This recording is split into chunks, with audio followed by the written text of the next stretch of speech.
नाज़रीन, जैसा कि इस वक्त हम पहुंच चुके हैं में और रात के किस पहर में आपको हमने सेकंड सेगमेंट में दिखाया कि उसको अरेस्ट किया पुलिस की जानिब से और फिर उसको लाया गया यहाँ पर। अब पुलिस ने उससे तफ्तीश की, चूंकि वो इतना खतरनाक था कि उससे फौरी तौर पर रात के उस पहर में हमारी बात करना या पुलिस को हमें कोई पिक्चर क्लियर करना बहुत मुश्किल हो रहा था।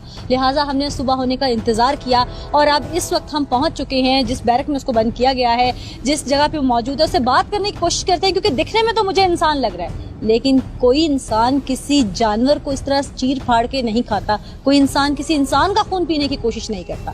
उसने सब क्यों किया? उसी से बात करने की कोशिश करते हैं, चूंकि खतरनाक है, उसको बंद किया हुआ है। कोशिश करूंगी कुछ फासले पे खड़े होकर उससे बात करूं। क्या नाम है तुम्हारा? इधर देखो मेरी तरफ, इधर देखो।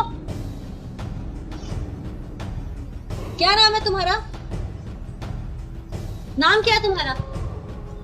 हेलो, बोलो, मेरे साथ बात करो। जानवरों का खून क्यों पीते हो? क्यों खाते हो जानवरों को? इधर देखो मेरी तरफ, इधर वापस आओ। नाज़रीन, बात करने की मैं उससे कोशिश कर रही थी और जिस तरह से अभी मैंने उससे बात करने की कोशिश की, जिस तरह से वो मुझे आगे से जवाब नहीं दे रहा था और वो पीछे भागा वापस। कोशिश करूंगी कि उसको बुला कर उससे बात करूं, लेकिन ज़्यादा करीब जाके मैं भी उसकी बात नहीं कर सकती। एक जाहिर सी चीज़ है, जो किसी भी इंसान पर हमला कर सकता है उससे मुझे भी खतरा हो सकता है। खासकर उसको रेड कलर की चीज़ अट्रैक्ट करती है और मैंने भी जैसा कि अब इस वक्त ऐसा ही कुछ कलर पहन रखा है, लिहाजा मैं दूर रह के उससे ज़रूर बात करूंगी, कोशिश करूंगी कि वापस आए। बात सुनो, इधर आओ, मेरी बात सुनो, इधर आओ, वापस आओ। हम तुमसे बात करने के लिए आए हैं यहाँ पे।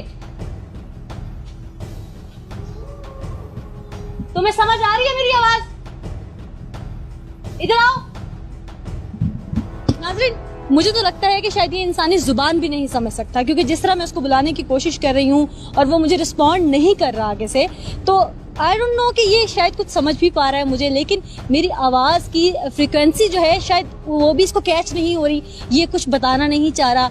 क्यों नहीं बताना चाह रहा? ये वाकई इंसान है, क्योंकि बज़ाहिर दिखने में मुझे उसके हाथ पाँव, उसका चेहरा, उसकी शुबाहत जो है वो इंसान से ही मिलती जुलती लग रही है, लेकिन अंदर से ये क्या है ये मैं कुछ नहीं बता सकती। अब तक जो हमने रिपोर्ट किया, अभी तक जिस तरह से हमने पिक्चर दिखाई, जिस तरह से इसको अरेस्ट किया गया, उन तमाम चीज़ों को, रात के उस पहर में जो आवाज़ें इसकी आपने भी सुनी, हमने भी आपको सुनवाई, वो आवाज़ें इस कदर भयानक थीं कि मैं शायद उनको एक्सप्लेन ना कर पाऊँ कि एक इंसान कोई इस तरह की आवाज़ भी निकाल सकता है।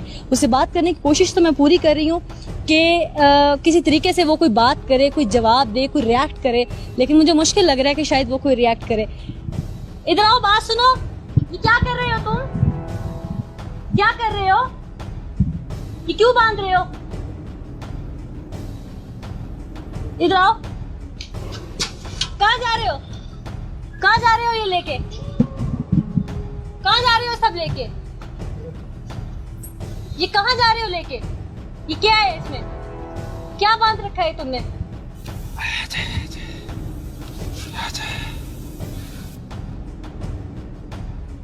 कहाँ जा रहे हो? कहाँ जा रहे हो? ये क्या है तुम्हारे पास? ये क्या है? ये क्या है तुम्हारे पास? ये क्या है? क्या है ये? क्या है ये? आवाज आ रही है मेरी? आवाज आ रही है? कौन हो तुम?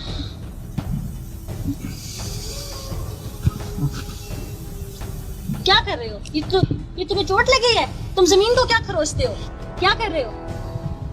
क्या कर रहे हो? क्या कर रहे हो?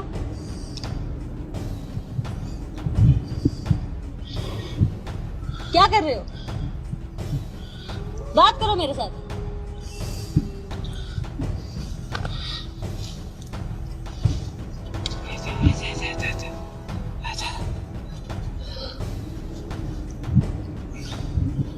नाज़रीन, बात करने की मैंने उससे पूरी कोशिश की, लेकिन जो मुझे समझ आया कि वो शायद आजा आजा कुछ कहने की कोशिश कर रहा है। उर्दू जुबान में तो इसका मतलब आजा निकलता है, यानी कि बुला रहा हो पास, लेकिन पता नहीं उसकी जुबान में इसका मतलब क्या है। गिलगित बल्तिस्तान की जो यहाँ की जुबान है वो भी उसे नहीं आती समझ। पुलिस ने बात करने की भी कोशिश की है, लेकिन अभी तक पुलिस कोई मुकम्मल तरह से हमें इस हवाले से बता नहीं पा रही कि एक्चुअली कौन है, इसकी फैमिली कौन है, ये इंसान है या वाकई ही सिर्फ दिखने में इंसान है, अंदर से कुछ और।